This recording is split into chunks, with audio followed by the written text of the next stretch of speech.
अल्हम्दुलिल्लाह वस्सलातु वस्सलामु अला रसूलिल्लाह। कुरान करीम जी सूरह अल-माइदा आयत नंबर 92 में अल्लाह रब्बुल आलमीन इरशाद फरमायो, व अतीउल्लाह व अतीउर रसूल वहज़रू फ़इन तवल्लैतुम फ़अलमू अन्नमा अला रसूलिनल बलागुल मुबीन।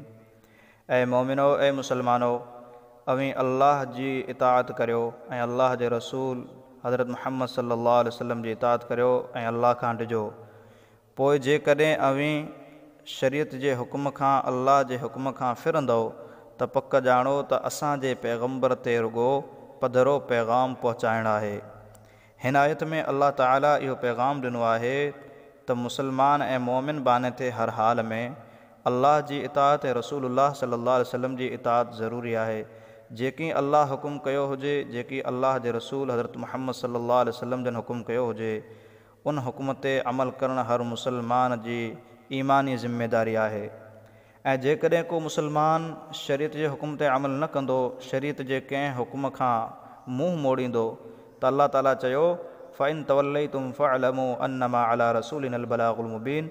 ऐं पोइ जेकॾहिं अवी शरीयत जे हुकुम खां फिरंदो त पक करे वठो, यकीन करे वठो त असांजे रसूल जे ज़िम्मे त सिर्फ़ु पैगाम पहुचाइणु हुयो ऐं रसूल उहो पैगाम पहुचायो।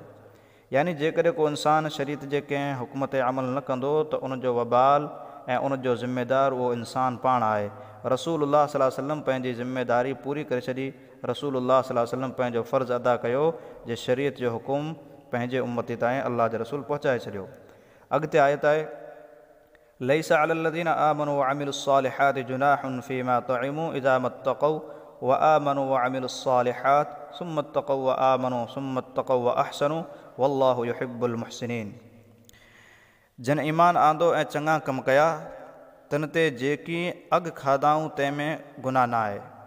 हीअ आयत आहे शराब जे मुतालिक़। जॾहिं शराब मुकमल तौर ते हराम थियो तॾहिं सहाबाए किराम खे उन्हनि जे मुतालिक़ ख़्यालु आयो जेके अञा शराब जी हुरमत खां अॻु ई फ़ानी जहान छॾे विया हुआ, वफ़ात करे विया हुआ, त उन्हनि जो छा हाल थींदो। उहे त शराब पी पी हिन दुनिया जे अंदरि दुनिया खां जुदा थिया। त अल्लाह ताला उन्हनि जे मुतालिक़ आयत नाज़िल कई त उन्हनि ते कोई हर्ज न आहे, कोई गुनाह न आहे जेकी अॻु खाधाऊं, जेकी अॻु कयाऊं। यानी अञा शराब जी मुकमल हुरमत त नाज़िल थी कोन हुई, त जहिड़ो शराब जो हुकुम नाज़िल थींदो उन ते उन्हनि जो अमल हुयो। पोइ जेकॾहिं शराब जे मुकमल हुरमत नाज़िल थियण खां अॻु जेकॾहिं उहो वफ़ात करे विया आहिनि त उन्हनि ते इन सिलसिले में कोई गुनाह न आहे। त अल्लाह ताला हिन ख़्याल जो ऐं हिन सवाल जो हिकु जवाबु हिन आयत जे अंदरि ॾिनो आहे त जिन ईमान आंदो ऐं चङा कम कया, तिन ते जेकी अॻु खाधाऊं तंहिंमें गुनाह न आहे। जॾहिं परहेज़गारी कयाऊं ऐं ईमान आंदाऊं ऐं चङा कम कयाऊं, वरी परहेज़गारी कयाऊं ऐं ईमान आंदाऊं, यानी जॾहिं जॾहिं शरीयत जो हुकुम शराब जे मुतालिक़ जहिड़ो हुकुम नाज़िल थींदो हो त उन ते उन्हनि जो ईमान हूंदो ऐं परहेज़गारी इख़्तियार कंदा हुआ। ऐं ईमान आंदाऊं, वरी परहेज़गारी कयाऊं ऐं चङाई कयाऊं, ऐं अल्लाह भलारनि खे दोस्त रखंदो आहे। इन्नल्लाह युहिब्बुल मुहसिनीन। अल्लाह रब्बुल आलमीन चङाई करण वारनि खे, भला इंसाननि खे पसंदि कंदो आहे। अल्लाह रब्बुल आलमीन असां सभिनी खे अमल जी तौफ़ीक़ ॾिए।